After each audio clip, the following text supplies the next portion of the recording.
cheap labor, obedient soldier, child bride.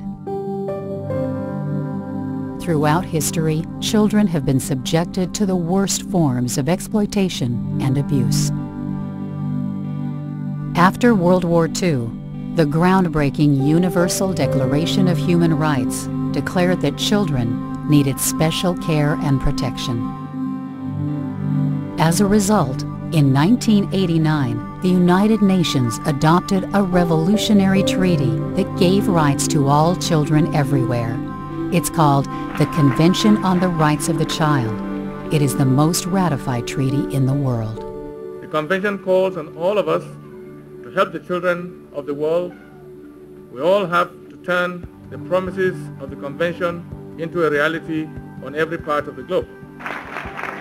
By signing the treaty, nations promise to set basic standards in healthcare, education, protection, and social services.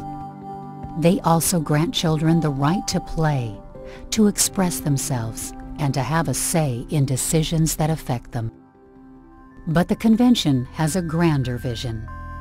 By putting children onto the global agenda, the Convention has radically improved the ways we can help them.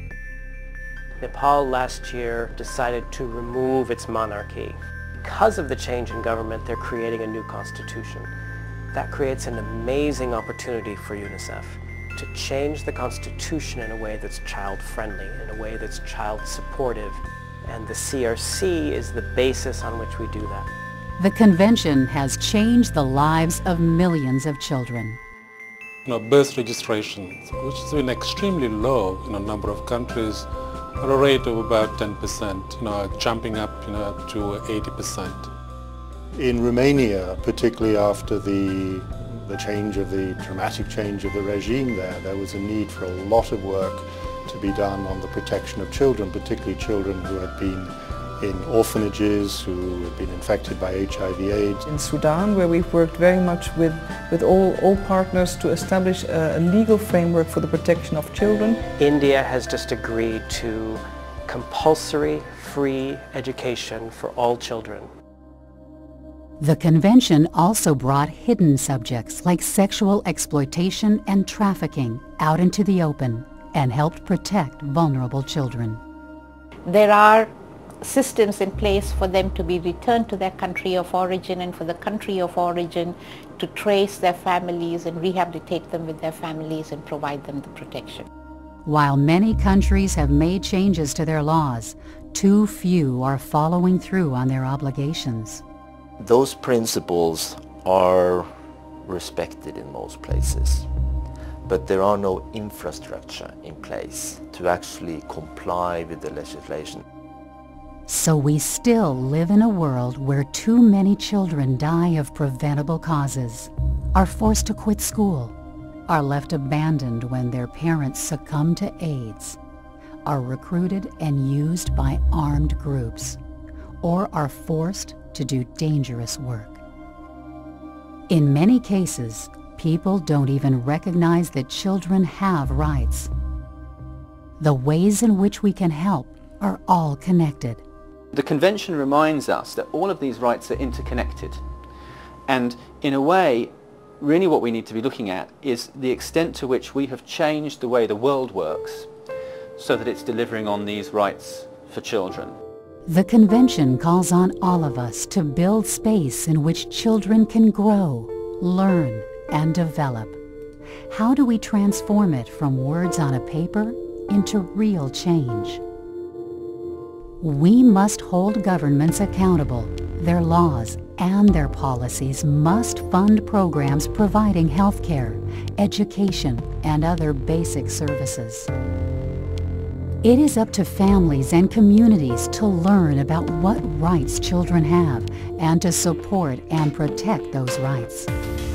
And most important, we need to listen to children and respect what they say.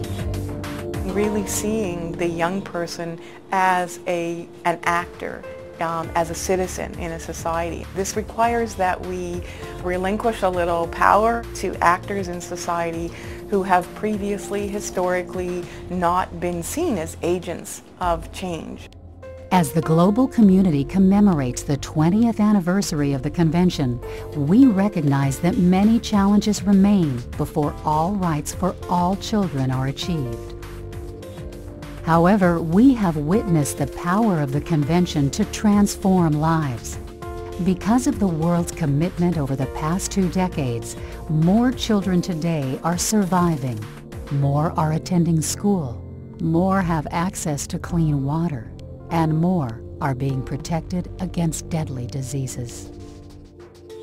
The Convention gives us a yardstick to measure our progress, but it also asks for more. That changed completely the way we are thinking about children. And, children have rights. So it's, not only needs, rights. That acceptance and acknowledgement that all children are born free and equal in dignity and in rights, and that those rights generate a responsibility and a duty in every single other member of the human family to acknowledge them, to consider what you can do personally about them. If we could just get that acknowledgement in everybody everywhere, that really is that's the dream of the Convention. Making that dream a reality for all children is our greatest test. Can we rise to the challenge?